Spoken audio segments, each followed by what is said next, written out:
Hello to all you vacation rental pioneers out there. My name's Matt Landau, and this is Unlocked, the podcast series that introduces you to the world's leading vacation rental innovators by diving deep into one single key, one specific best practice or technique that opened the door and changed the game.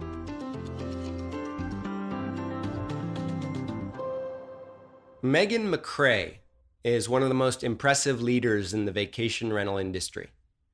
I get the chance to meet a lot of experts and ambassadors and people who are really good at what they do. But Megan has one of the most unique blends of vision, standards, discipline, and hard work that I've ever come across in vacation rentals, really in any industry. Megan's just a veritable rock star. I flew to Nashville, Tennessee, specifically to interview Megan. That's how great I think she is. Her vacation rental business, Nashville Vacation Homes, eventually led into a consulting business, the Hospitality Creator, and her advocacy contribution to our industry as the president of the Nashville Short-Term Rental Alliance is as historic as it is courageous. Here's a chance to learn a little bit more about the woman behind the progress. Here's me and Megan. My name's Matt Landau, and this is Unlocked. That's how I introduce each episode. I know. I listen. You listen? Of course. You've heard the podcast before? Yeah, of course. So you have an idea of what we are doing here? A little bit, yeah, but there's a lot of unknowns with you always, so. Who are you? Who are you, first of all? I'm Megan McCrea. Where are we, Megan McCrea? We're at my house in Nashville. And I must say that your house is beautiful. Thank you. Appreciate that. It's almost like a common, I was going to say it feels like a furniture store, but that's a negative thing. Right. I don't know how to It feels like a furniture store in the absolute best sense of that phrase. Okay, well, thank Everything you. is perfectly situated. There's all kinds of like beautiful little details. Trinkets. And I must say, I'm also noticing that trickles into your business because I'm also staying at one of your vacation rentals and Yes. every tiny detail has been addressed. Thank you. Is this something that you have ever heard before? I have heard that a lot, yes. It stems from my traveling a lot, and I was always missing certain things and finding myself without, and kind of went back and thought, what are all of these horrible experiences I've ever had, and what are all of these great experiences I've ever had, and let's make sure to not repeat the bad ones and absolutely replicate the good ones. So it's very intentional. You actually sat down and said this to yourself? Yes, I did. And then I posted like on Facebook and asked other people It's a brilliant philosophy. I mean, it's a great way about building a business. It's a neat brainstorming process. Yeah. Okay, I have like a million questions. All right. I just wanted to get out of the way that I'm absolutely loving the Nook. I right? appreciate it. The Nook, yes. This afternoon, I spent some time by the pool. Oh, good. Yep, got a little sun. That explains the head. Yes, well, no, the head is an entirely different problem.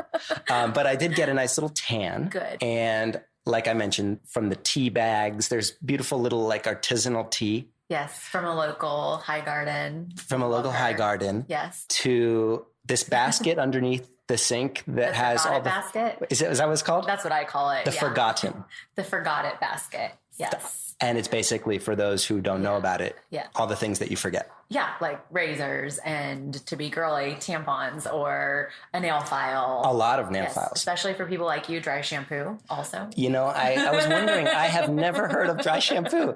And I picked it up thinking... I wonder why. I picked it up. Okay, enough of the bald head jokes.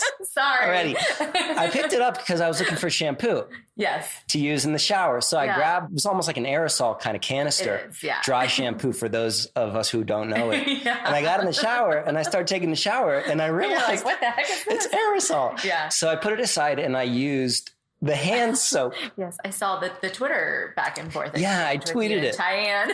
So I tweeted that I was staying here. Right. And these were little touches about a vacation rental business that all vacation rentals should have. Things like the tea and noise aware. And Tyann responded and she said, I've stayed in that exact same apartment. It's beautiful. Yes. Just in case you don't know, the shampoo is behind the medicine cabinet. Medicine cabinet. I was like, oh my gosh. And I ran over there, and indeed there was real shampoo. Yes, there's real shampoo, body wash, and conditioner. But I apparently need to add that to my Touch Stay Welcome book because she missed it and you missed it. Well, so I didn't want to say anything to you either. You don't want to be the awkward guest like, where's the shampoo in this place? No, I would rather you say something. So I now know, and I just got all sudsy this afternoon. And if you need more, there's plenty. Thank you. Let's start off with a little bit about what do you do for a living? Because I wouldn't even know how to describe you. I don't even know how to describe me. Yeah. In fact, I couldn't even pronounce your name properly until this afternoon. I didn't know it was. I thought it was McCrea. Oh no, it's just McCrea. Okay. But the A throws everybody off. And so, what are the jobs that you hold? Yes. Formally. Okay. So my rental, I manage all of our rentals ourselves. So we have 4 traditional short-term rentals. We have what we call extended stay. So kind of like corporate housing sort of thing, 30 to 90 days.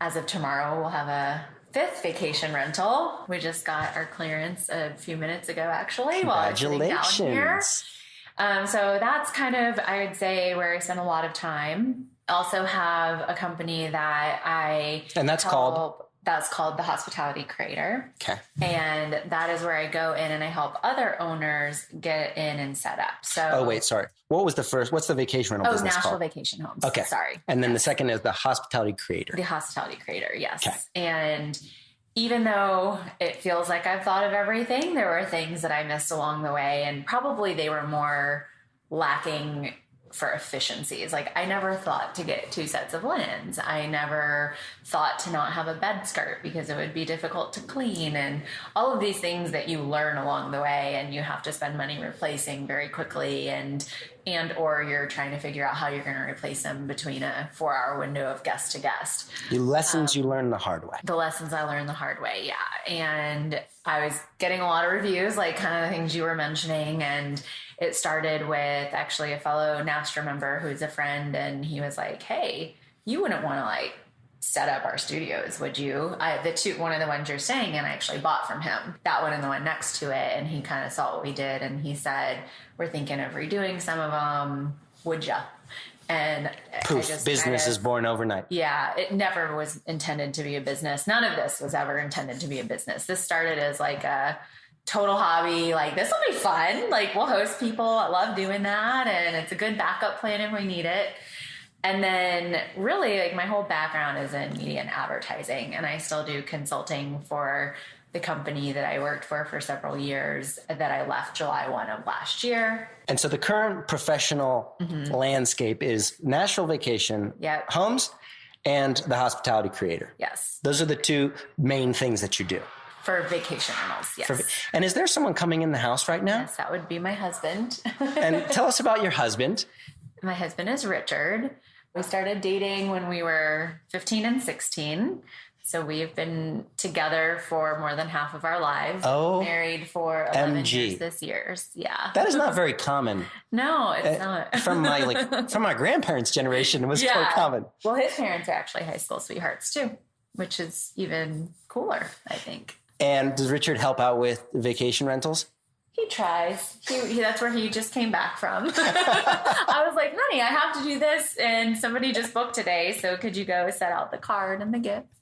And he did. And he also, in some cases, takes care of your little child. Yes. Our dog child, June. And June is what kind of dog? She's a French bulldog. And she is super cute. Yes. She's pretty darn cute. Hey, Richard. Hey, June. Good. Do you have any other professional titles at the moment, or should we get into the backstory? Yeah, I think those are my official professional titles other than consultant for my other company. But and the advocacy stuff that we will get to, is that a formal title? I am the president of NASTRA. Yes. It's a volunteer position, so I wouldn't say it's professional per se, but yeah. It takes up a lot of your time. Yeah, I would say I spent a lot of my time there. Absolutely. And we'll use that as a little teaser for folks. Okay. And about our discussion later. Perfect. But you and I have now known each other for a couple of years, maybe like 2 years. Yeah, I think 2 years. I originally heard that there was this woman in Nashville who is like somehow uniting all the stakeholders and making great progress. And I said, I must meet this person. Yeah. I think we met in person in Toronto. No, San Antonio. San Antonio, yes. For Heather's Summit. Yes. And you got up and gave a little testimonial during my presentation and cried. Yes, you made me cry. I wouldn't say I made you cry. No, I don't know where the emotion came from. I'm not a traditionally very emotional person, although sometimes I cry at Publix commercials, but not like real big things, you know. Okay, you have a certain combination. Certain triggers. Right, makes you cry. Yeah. And I've just kind of been observing your wonderful work over the years, but I don't ever really, I've never gotten the chance to know who this person is, like where you're from and all that. Yeah. So where are you from and all that? Where were you born? Well, aside from being from my mama, I was born in a small town in Florida, Rockledge, Florida, which most people know is just the Cocoa Beach area. Okay. And I was raised by my mom and my grandparents mostly. And I, at a very early age, thought I knew exactly what I wanted to do, which was to be a journalist. So when I was 15, I kind of marched myself into a local independent newspaper with a portfolio from my first year of high school and said like, oh, I want to write for you. I see you have an internship. And the editor was like, okay, cool. Yeah, we actually are looking for an internship. Who gave you this idea? I don't know. Honestly, I don't know. I'm in a lot of ways, like I'm just like my mother, but I'm also not like her at all. Like I'm very into being around people. She's more of an introvert and kind of a homebody. And I'm all like, let's go across the world. But no one actually said to you, go and present your portfolio, young 15-year-old at the local. Part of it was she told me that if I wanted a car, I would have to pay for the gas and insurance. So part of it was like, I wanted a job, but I don't know. I've always had this weird thing of like, I don't want to waste time. And so I didn't want to waste time doing something that I had no interest in. So I wanted it to be impactful and I wanted to go do that. So yeah. I love the perspective that a 15-year-old has. I'm not wasting time. I'm going straight into this publication. Yeah. And they hired you.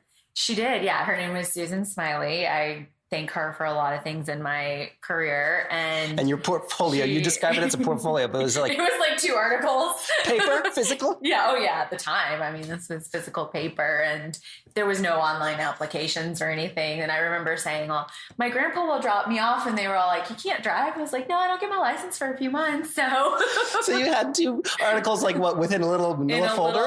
No, it was in a red, like one of those folders that has like the 3, like the silver binder things in the middle, but not a binder, but like an actual folder with the little 3 things. Yeah. And you opened them up on the table. Yes. And sold your professional services. Yeah. Well, was an intern. I mean, this was like getting coffee and stuff, but I came prepared, I thought. And that led you into a path towards journalism for your life? Yeah. So it ended up turning, one of the things I did as an intern was I helped the advertising department. And I did some retail and stuff on the side as well. I worked like 3 jobs in high school. I don't understand why, but I did. There's no time to waste. Yeah, there really isn't. So I would go to the newspaper job typically before school in the morning. It's like 4 or 5 in the morning. I would go to high school. And then I was in a program called DECA. So I would get out early and I would go work for the newspaper. And then on the weekends, I would work the retail job. So yeah. Just a workhorse. A little bit, yeah. Has anyone just ever told you that you work really hard? A lot, yeah. Yeah, I'm told I don't have an off switch, which is usually meant to be a compliment, right. But on occasion, not so much. It's like this reminds me of a furniture store. Yeah, exactly. You eventually, meet Richard, and what's the next big milestone in your life? Yeah. Well, so when I was 19, I decided to change from focusing on journalism to advertising in media. Because you got a taste for it with the... Yes. Yep. And I really enjoyed that. And the woman who oversaw the advertising team for that independent newspaper, and meanwhile, we had been purchased by the largest media company in the US, which is Gannett. And they bought us. So I kind of had familiarity and saw this is a great opportunity. This company's huge. I can kind of do anything with it. So when I was 19, started in the advertising department and just sort of took off from there. I was rookie of the year, always number one salesperson of the month, and all of that kind of stuff. And just really liked it. It was kind of like my calling, I thought. Did you go to college? I did not go to college. I took some classes. I was offered a few scholarships, and partly because of Richard, and we were still together because we started dating very young and I didn't want to leave, but also it's like, why would I go do this? I'm already doing this. I mean, at 19 years old, I was making more money than people in their 30s because I was doing really well at sales, and it was a commission job and stuff like that. So it was not that it was just about money, but it was like, why would I go spend money when I'm already really good at it? Yeah, I mean, you don't need a degree to be in sales. You just don't. Folks, these icon interviews are designed to remind you that every vacation rental professional has a similarly impressive or memorable background. Maybe you weren't a miniature sales genius like Megan, but chances are you did something else, worked in some other industry, or lived some other life before you got started in vacation rentals. These aspirational backstories of our industry are one of our greatest untapped marketing resources. Weave that story into everything you do. As you listen to how Megan's own story unfolded, think about how you can share yours. And so you started doing sales. Yeah.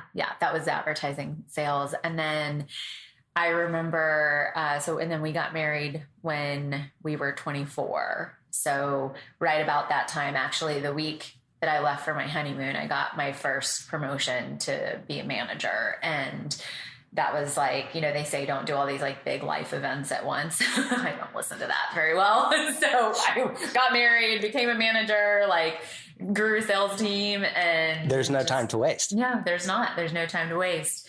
And a few years later, I got recruited by the corporate team at my company. And that is sort of what ended up getting me here to Nashville. So Nashville was one of my markets. I oversaw 34 markets in the US that I traveled to. So I would usually leave on a Sunday night. I would travel to one or two cities, come back on Thursday or Friday, be home for a day or two, and then do that all over again. And this is at what age?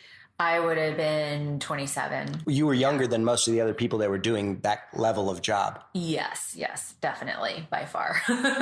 You're almost like, it reminds me almost of the sports analogy of an exceptional young athlete who decides to forego the formal system, go straight for the best team in the world. You went straight, and you were really good at it. Yeah, I guess. I think so. I mean, it was, nothing was ever, for me, it was always the challenge of learning something new. It was never financially motivated. It was never title motivated. I just never really cared about those things. It was just all right, I feel like I've done well at this. Now I need to do something else. Personal growth. Yeah, really just kind of what's the next challenge and how can we get there? Okay. So perfect segue. Yeah. I'm guessing you find yourself in a position to offer your first vacation rental property. Yeah. When was that? Yeah. So basically was traveling a lot here. We had moved here for that job. And unfortunately, as the media is changing, my position was eliminated. And they offered me either a buyout or I could move with the company. And we had just fallen in love with Nashville. I didn't want to leave. Neither did Richard. And so I took another role with a company that allowed me to work remote, but I oversaw our international division.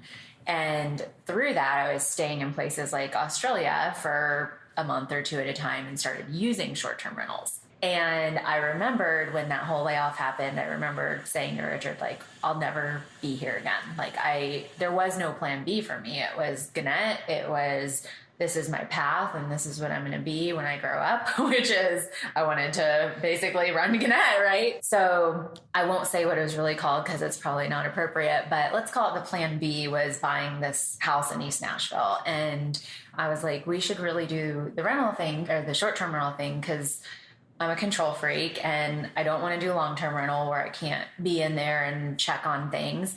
Plus, I love hosting. I've seen all these people do it right. I've seen all these people do it wrong. And I think I can really make people feel special here. And that was when we started that. So that would have been, it's been 3 years ago this month, or July, was when we started our first short-term rental. And it became apparent quickly that you liked it? You were good at it? I loved it. Yeah. Yeah. I mean, this was Your face just lit up, by the way. Yeah. This was never a business for us. It was like, wow, this is really fun. I don't know, which is funny because I don't in person get to meet a lot of our guests, but we get to interact. So being able to say, okay, you have to go to this place. Like, what are you into? You know, are you vegan, or do you love meat? I always joke Richard's like the carnivore carbivore, and I'm the mostly vegetarian and gluten-free person. So we kind of have the lay of land, and just being able to, it was a couple of things. It was getting able to decorate and do all that. So I think really what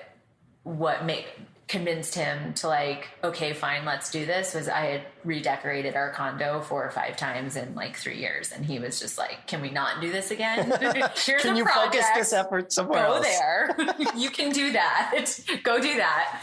So it was like, it was all of those things. And yeah, it just, one thing led to another. We really enjoyed it. Honestly, we were like, I hope we can cover the mortgage. Like, if this pays for the hobby of doing it, we'll be content. And did it pay for the hobby? It did. And then some. And the property we bought actually has 2 houses on the property. So when I say it was our backup plan, it was like, if either of us ever finds ourselves in a situation like I did, or we want to say F you to our current job, we move into that, we rent out the other one, and we live scot-free. You know, our mortgage is covered based on the rent. And that was always like, that was our backup plan. And that was really the intent behind buying the house and then being able to do all this fun stuff with it in the meanwhile. And so would you say like independence is sort of a core theme here? Definitely. And I never would have thought that. I was always like, corporate America is the most secure way. And it's funny because now, as a self-confessed control freak, I don't know why I ever thought that. But also it's weird that you would have thought that as someone who clearly goes off the beaten path, like is not following the conventional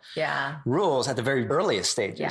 And I don't know. I mean, because, you know, my mom's an entrepreneur. Both of my aunts on her side are entrepreneurs. And so I guess that spirit was always there, but yeah, for whatever reason. What were they doing, entrepreneurially speaking? So my mom started working at a car dealership when she was 17 years old. And fast forward, she purchased the dealership. Same thing, never went to college or anything. Oh my gosh. Yeah. So. And what, I don't know how old your mom is, but to be 17, working at a car dealership as a young woman in what, like the middle of the century? Oh yeah. Yeah. So she's 62 or 63 now. She'll be 63 this year. And I guess she's owned it maybe 25. I was 13 when she ended up buying the dealership. Her and her husband. So we do know where you got this. Yeah, a little bit. Yeah. And is she still working? She is. Yeah. I mean, she's still the acting GM, but she's got a lot of flexibility. That is so cool. Yeah. What does she think about your vacation rental work? So now she's always been supportive. Like, I could tell her, I don't know, that I was going to leave the country and do whatever, and she'd support it. But I'm much more of a risk taker. She's a little bit more reserved. So the first few times, really every time, she's like, I just hope you know what you're doing. I hope you know what you're doing. Do you know what you're doing? Have you researched this? Now she asks a lot less questions, but she's like, okay, you'll figure it out no matter what. But yeah, she gets nervous for us. I hope you know what you're doing is what someone says when they're pretty confident that you do. Yeah. But they're concerned for themselves. Oh, yes. Yeah. I mean, I think I make her anxiety level skyrocket every time we're buying a new house. Not that I'm not anxious, but she's like, oh, what are we doing? And so this one vacation rental turns into multiple over the course of years. Yep. You then branch off and start doing this consulting thing. Yep. And then you get presented with a new opportunity / challenge. Yes. Who's Elizabeth? So Elizabeth is now a friend, but also the past president of the Nashville Area Short-Term Rental Association. How did you meet Elizabeth? What did she, what was that whole thing? How did it start? Yeah. So Elizabeth was at an Airbnb co-host event that they were here in Nashville for. It was something that it was when they just launched co-host. And I honestly didn't know what it was, but I was like, Airbnb is in town. That's cool. I'm going. And I went. And when they were all done, she was like, hey, just FYI, our city's acting a little crazy and we have this organization and we're trying to like get members to help fight it. And I said, okay, well, I should be a part of that because I really like this and that's not cool. So I went to the first meeting and it was, it was a little chaotic, I guess would be the right word to say it. And honestly, most of us do things other than hosting. And so, it was just kind of like this person was doing a little bit, this person was doing a little bit. And I sent Elizabeth an email and just said, so here are some ideas, but I am not the type of person that is going to say, here's everything you need to do. I'm saying, here are some ideas and you tell me where I can help execute them. And within minutes, she wrote me back and said, thank you basically for doing that. And I'll take help wherever we can get it. So I started helping a lot, really just behind the scenes. I was doing emails for the organization. Like I would draft them up and stuff, back to those journalistic roots that I liked doing, give me an outlet for writing. And then I would help with kind of organizing, talking to Airbnb and now Vervo, HomeAway at the time, and just did most of the organization side of things, helped recruit new members and whatnot. So at this point, when you came in, Nastra was an existing group. Yeah, it was. And what is Nastra? Just to have it on record. What does it stand for? Yeah, and what does it do? So the Nashville Area Short-Term Rental Association, and our goal is to help advance the interests of the short-term rental community here in Nashville through advocacy and education, really making sure that our hosts are supporting the community. How are they being good neighbors? How are they being the best that they can be? And then also, because we've had a lot of legislation, being able to stand up for these people and say, hey, we don't want the Wild Wild West, but we want to have something that's fair as well. And have you made progress? Yeah, I think we've made some slow progress. I don't know that we've made much progress locally in terms of legislation. Our progress came with the bill that happened at the state level, which was we were able to secure grandfathering. So we had a huge effort around pushing a state bill forward that basically said you are protected under the law that existed when you first got your permit. And you, meaning anyone, any owner or manager, or no, owner only? Just owner, yeah. So the grandfather lives with the ownership of the property. As soon as the property changes ownership, they would lose grandfather status. And how many properties approximately were in that grandfather? Ooh, statewide generation? I don't know, but here in Nashville, it was, so it's also like future forward. So when it passed, it protected what would have been a few thousand homes that were set for phase out by the local ordinance that passed. Got it. But now what happens, like even this property that we're purchasing Monday, it's not in the core of Nashville, it's in an unincorporated area. And even though that area doesn't have rules right now and it doesn't have permits, the state law says that if you operate legally, which basically it's legal because it's not illegal, right? Yeah, it's not defined. For 6 months, then you also get grandfather. So anyone who enters in and gets a permit or enters in when it's legal will basically always have the right to be legal. Okay. So it's not just like it was this group of people, it's anybody forward as well. And in hindsight, from the moment that you started with Nastra, what would you say have been the biggest achievements? Mm-hmm. And then I'm curious, the biggest learning points. Yeah, there's a lot. Definitely the state bill, when I look at that, those achievements are... The grandfather. Yeah, that was definitely one of the biggest achievements. This is kind of a minor one, but the bill that's passing through right now, there's another bill that would further restrict what we have. But the council person actually reached out to us to talk. And I know that sounds minor, but in the past, it was constantly us trying to reach out and us trying to get in touch with people, and it wasn't always met very well. So the fact that she reached out to us and wanted to talk and understand our side was like a small but hugely symbolic exactly. I was shift. Did Berkeley out? Just call my cell phone. So it was a shift. Yeah, it was a shift that we were acknowledged as an organization. So those are a few small victories, and just the victories of like seeing our hosts, right? So outside of advocacy, this is a very heavy Airbnb market. It was not a traditional vacation rental market. So a lot of the hosts here kind of think of themselves as Airbnbs. And every time I hear somebody say short-term rental instead of calling themselves an Airbnb, it kind of makes my heart do a little like pitter patter. I'm like, yes, we're making some progress. We still have a long way to go, but yeah. And you know, when we crossed the 100 threshold, and then all of a sudden very quickly we were at like 150 and 180 members. So now we have, as of this morning, 180 members and about 700 homes that are part of our network. Wow. And I'm guessing that a lot of taking over the reins of this organization meant working hard on the financials. Yeah. Because very few of these organizations start as profitable venture. I shouldn't say profitable, like sustainable ventures. Yeah. What was the big learning point on that whole thing? Well, because you're now in a much better position. We are. Yeah. So we are a not-for-profit. So there's no intent of profit here. But while Airbnb and HomeAway were supportive in terms of helping us connect with other hosts and whatnot, we felt very strongly that we needed to stand on our own. At the end of the day, if the city bans short-term rentals, the people impacted the most are the homeowners. Airbnb will survive. HomeAway will survive. We would, you know, in some cases, we would not. We have hosts that absolutely rely on this income.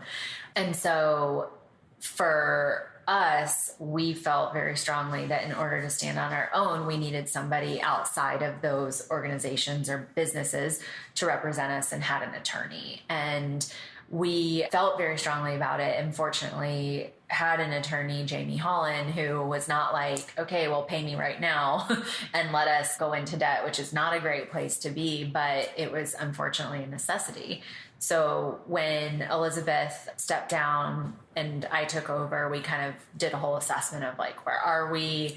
You know, we were significantly in debt and have worked now over the past year and a half to get out of debt through sponsorships, getting creative by having local businesses be in our Touchstay Digital Welcome Book that we put out. And obviously we increased our member dues, and then we've been able to bring them back down once we got out of debt. So we just got creative, but it was hard because you're going to these sponsors going, pay me for something that's already happened, right? Support us for something that's already happened and donate to this cause that is done. I mean, this bill passed over a year ago and we were still trying to raise money up until 2 months ago, really. I'd like to take a quick moment to share a little vignette that I keep coming back to. And it's the vacation rental movement like a parade that's coming through town. As independent owners and managers, we can either jump in and join the action, or we can watch it pass by.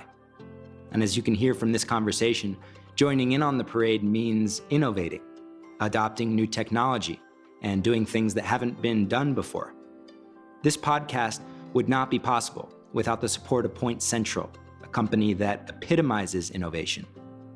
Their property automation services like smart locks and smart thermostats allow us to focus on the highest value jobs, in the process, delivering a more seamless experience to the people that we work with. Head over to pointcentral.com/VRMB to learn more. That's pointcentral.com/VRMB.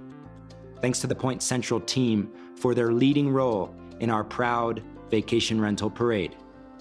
Now let's get back to the show. And is the cause done? It's never done. But our debt, you know, the debt was incurred and that was done. And that was where it was difficult. So now, prime example, we're fighting two bills. One is already basically passed and done, where they're increasing our permit fee by 600% annually. And then also the ban that had passed basically said, you can no longer do non-owner occupied short-term rentals in residential zones. Well, now they're adding another zone to that list of banned zones, which is really like predominantly what's left with the exception of commercial zones. And those are almost all the way through, you said? The permit bill is all the way through. Like, it's just kind of the formality now of the final passage, and that takes effect July 1, which is just around the corner. The other one is up for public reading at the Planning Commission on Thursday, and then public hearing for Metro Council on Tuesday. Why do you do this? I don't know. To yourself. Why are you doing it? Yeah, I mean, look, I had shared with you earlier, like, I am not a political person, but I genuinely feel like this just isn't right. And I see the people that it impacts. The hosts that I've met through Nashville, like, I feel like I kind of finally found my people, right? There's something about people who, as hosts, I think you have to have a certain something in you to want to do it, right? Like, most of the people I know are not financially motivated. That's kind of a byproduct, a bonus. Right? Exactly. And you just kind of see how they would be impacted, again, not just financially, but emotionally. Like, it would be really crappy for me to not be able to host anymore. I really like it. It's brought a lot of joy. Not that it's easy, but it has. And so they're really, I think, what motivates me, aside from just the principle of, I can't wrap my head around why the cities around the world think that this is bad. I get it, but I don't. So let's talk about that real quick, because someone like you, in my opinion, has as firm of an understanding of the dynamics of the industry as anyone. Where do you think things are going? You half joked, half seriously chuckled that it's never over. Yeah. Where is all this moving towards, do you think? Yeah. I think that a lot of what stems where we're at today is fear of the unknown. And I even go back to my professional days in media. We went through this transition of newspaper to digital, and the people who couldn't let go were the ones that lost. It's like, no, but we have to keep holding on to this. And the ones like me, I mean, I made the switch into digital pretty early in my career. You were able to go, okay, I respect where we have come from, but I understand that there's this whole world of unknown, and we just need to figure it out. We must go with it.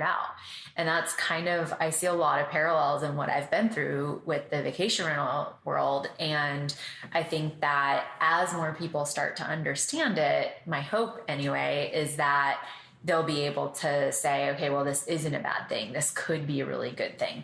By and large, the majority of owners are responsible local owners who just want to share their city. and the majority of travelers are respectful. And absolutely. I mean, are there bad apples? Yeah. But like, we could tell you these horror stories on anything, right? I mean, owners who live in their own homes and long-term rentals that sharks. Yes, exactly. Like, so that's something that I think that hopefully we'll see as more people understand. They're less afraid because there's less of a fear of the unknown. So is that just educating them, explaining? I think a lot of it is education, getting to know hosts. I think that has been for the people who were skeptics and people who only know things like they think Airbnb is sharing a room out of their house or whatever. And then they see somebody like me who's like, no, I can still be a good host even if I don't live there and all of that. I think we'll see an involvement there. I don't think it's going to happen overnight. I don't think it's going to be an easy road to get there. I think in some cases it's going to get worse before it gets better. But I think that eventually the traveler's desire as well as homeowners' desires are going to take over and overshadow. You can't stop consumer demand. Just like newspapers, when Craigslist came about and wanted to fight Craigslist because it was going to take away their classified revenue. They wanted to fight who? Craigslist. So who wanted to fight Craigslist? The newspapers. Oh, wanted to fight it. So newspapers were financially driven ad revenue, right? I mean, yes, some subscription, but mostly ad revenue. So you used to pay people, a newspaper $600 to list your car, and now you can do it for free. And it's like, that's kind of the same concept, right? A very different way, but similar. And what happened? I mean, we know that story, right? Craigslist is still around and a lot of the newspapers aren't. So in that sense, there's increasing organic demand from travelers to stay in new kinds of spaces. Yeah. There is this natural and in a lot of ways utilized resource of homes that could become vacation rentals. Yeah. So is that like a huge shift in the way that people are going to live and travel and work? I think so. I mean, I look at what I do now, but even my old career, a lot of our employees would work from Europe for a month. And you think about it, it's like, okay, well, they need a place for a month while they're in Europe. And they also need to do something with the place they have that they either own or are renting out. And so you kind of have this, as our world goes more digital, you have this need for kind of that temporary housing, be it a weekend or a week or a month or sometimes even a year. Is this generational thing? I do think it's a bit generational. I mean, think of the transition of even like our generation before you get to the millennials. But well, even I'm thinking my parents, for instance, can't believe my business is based online. Yeah. Oh yeah, absolutely. I mean, my grandparents lived in the same house since the 60s, and they could not wrap their head around like the fact that I moved every 2 to 5 to 8 years, right? I have not lived in the same house. The longest I've lived in a house that I've owned has been 8 years. And that was just because the market tanked, right? And I couldn't get out. I was upside down. I wouldn't have. Even now, I mean, I look at like my last job, I oversaw our global division. And so I had customers in Australia and Germany and Mexico and Canada, and I only went there a few times a year. And look what we were able to achieve just through being able to hop on Google Hangouts and email and do webinars. It's crazy. So this is a trend that will nothing but enhance the vacation rental movement of the future. I think so. You going to stick around? Absolutely. Are you going to start changing industries on us again? Yeah, no, I think I never hated what I did. I've always enjoyed what I did. And again, this was kind of by accident. I always call myself an accidental host, but most everything I've done was by accident. So I guess why would I be surprised? But no, I think I'm going to stick around. I mean, our goal eventually is to be able to do a little more traveling ourselves. We give the joy of vacation to a lot of folks, but it has meant that we don't get it that much. The great irony of our industry. Yeah, exactly. Somebody, whoever's listening that has that entrepreneurial spirit needs like vacation for vacation rental hosts. Totally. Right? Like, well, we always joke that when we, I say we, my team and myself are not working, we stay in hotels. Yeah. Because we like the room service. You know, you get the valet parking. Right. You don't want to deal with all of these additional moving parts of vacation rentals. That said, can you see your business growing further? Or are you in a sweet spot? Yeah, I mean, I don't know why or where, but I wanted like that fifth true vacation rental. And really the only reason I wanted it is because Nashville is very restrictive on what we can do. We can't offer like any concierge level services, or we can't even have food. You know, we can have like prepackaged snacks. And again, that's like my hosting dream is to like have these little curated experiences, and I'm legally not allowed to do a lot of that here. So that's why we're moving to an unincorporated area. It's a little bit, bigger of a house than what we've got. And I can only imagine what experience means for you, because as we chatted earlier, I had never heard of some of the things you've got in your place, like linen spray. Linen spray, yes. That you casually happen to make yourself? Yes, I make that. I'll show you the cabinet when we're done. Okay. So I have a lot of essential oils. So this is officially an excuse for me to come back and experience the fifth element of Megan Vacation Rental Magic. Yeah. Where are we off to this afternoon? Yeah. So we have our NASTRA event that I've really promoted the heck out of, saying you're going to be our guest of honor. There's a lot of pressure.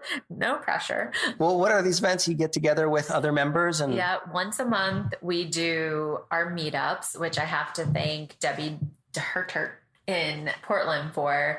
When we were trying to learn all of this and figure out like, how do we get member engagement?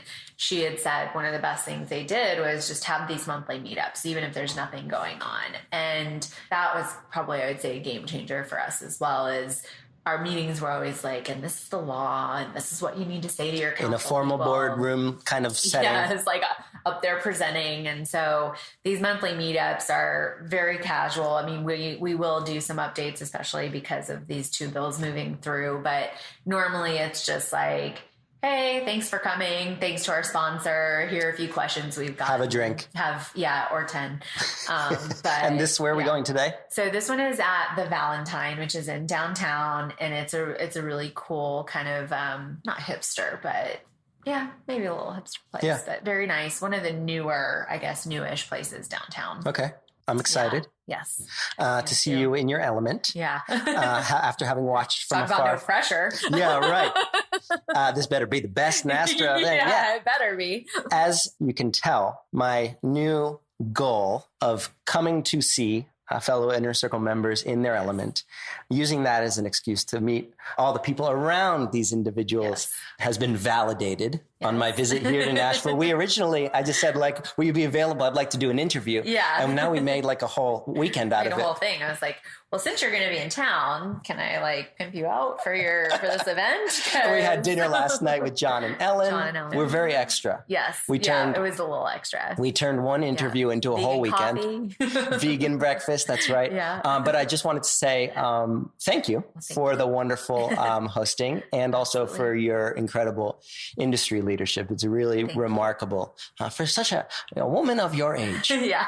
Congratulations. Thank you. And thank you. Thank you. And to close, just a quick reminder of who made this episode possible. It's Point Central, the property automation experts of our industry. Head over to pointcentral.com/VRMB to learn more. And when you use that page, you'll become eligible for free HVAC analytics, which tells managers when the HVAC starts to misbehave before our guests get upset. This also makes property owners happy by taking care of the problem before it becomes too expensive. And if you're feeling cheerful, please also consider writing us a quick review in your podcast app. We read every single one of them, and we pass them along to our esteemed guests. This industry is growing up quickly, my friends. This industry is unlocked.